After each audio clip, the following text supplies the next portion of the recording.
Obat kuat laki-laki itu untuk dia bisa memuaskan istrinya, hidup sehat. Assalamualaikum warahmatullahi wabarakatuh. Sahabat channel YouTube Dengoyo dimanapun Anda berada, semoga kita semua senantiasa diberi kesehatan oleh Allah Subhanahu wa Ta'ala. Jadi ada pertanyaan, apa obat kuat untuk laki-laki? Jadi obat kuat untuk laki-laki, marilah kita dengarkan jawaban dari Dr. Zaidul Akbar. Sederhana, hidup sehat. Obat kuat laki-laki itu untuk dia bisa memuaskan istrinya, hidup sehat. Sehingga nanti istrinya bisa mengatakan kalimat yang membuat laki-laki atau suami tadi berbinar-binar. Gak usah lah. Bahaya nanti. Karena rijal qawwamuna 'alan nisa. Maksudnya laki-laki itu pemimpin. Gimana mau jadi pemimpin? Ya, gimana mau jadi sosok yang bisa dikagumi sebagai sosok leadernya, imamnya, gitu kan? Kalau yang dimakan, makanan-makanan yang melemahkan justru imunitasnya dia. Betul Pak Bu? Anda yang, bukan Anda sih ya, laki-laki yang banyak banget makan tepung, makan gula, coba kemungkinan besar akan jadi suami yang takut istri. Ngefek. Karena imunitas kita 80% dibuat di pencernaan. Ya. Terus juga beberapa kali saya lihat gak boleh laki-laki itu suami itu ya khususnya ya, maksudnya suami itu dia punya izah yang luar biasa. Maka dalam sebuah hadis Nabi pernah menyatakan, ada seorang wanita lagi mau nikah, dia bertanya kepada Rasulullah, ya Rasulullah, apa hak suamiku terhadapku, kata dia gitu. Terus apa yang dikatakan Rasulullah?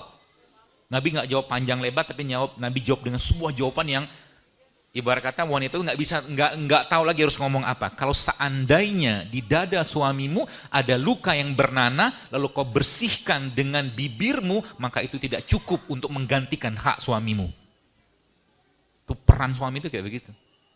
Ya, saking dahsyatnya suami gitu loh. Kalau seandainya suaminya benar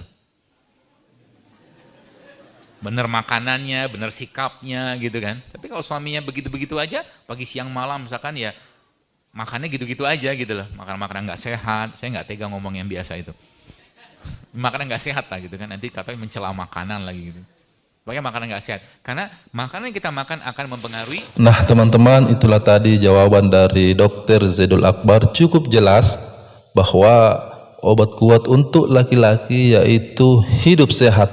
Jadi marilah kita terapkan hidup sehat di dalam kehidupan kita sehari-hari.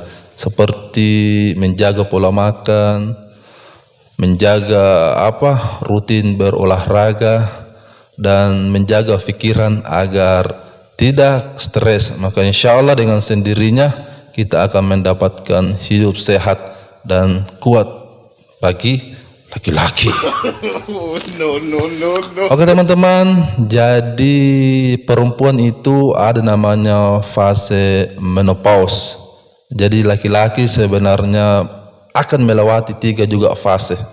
Jadi ini dari saya pribadi, ada 3 fase bagi laki-laki yang akan kita lewati. Fase pertama yaitu fase pandangan hidup. Jadi cukup dipandang maka akan hidup. Jadi ini bagus, ini kontak-kontaknya masih oke. Kemudian yang kedua, fase pegangan hidup. Jadi harus dipegang-pegang dulu baru hidup. Jadi ini sudah mulai menurun. Kemudian fase yang ketiga yaitu fase perjuangan. Perjuangan antara hidup dan mati. Jadi untuk hidup butuh perjuangan. Jadi ini disebabkan oleh faktor usia dan kesehatan tentunya. Jadi inilah dari saya teman-teman ya. Semoga kita semua senantiasa diberi kesehatan oleh Allah Subhanahu wa Ta'ala, dan para pejuang promil yang ada di channel YouTube Dengoyo semoga bisa segera hamil, diberikan anak keturunan yang soleh dan soleha. Sekian dan terima kasih. Assalamualaikum warahmatullahi wabarakatuh.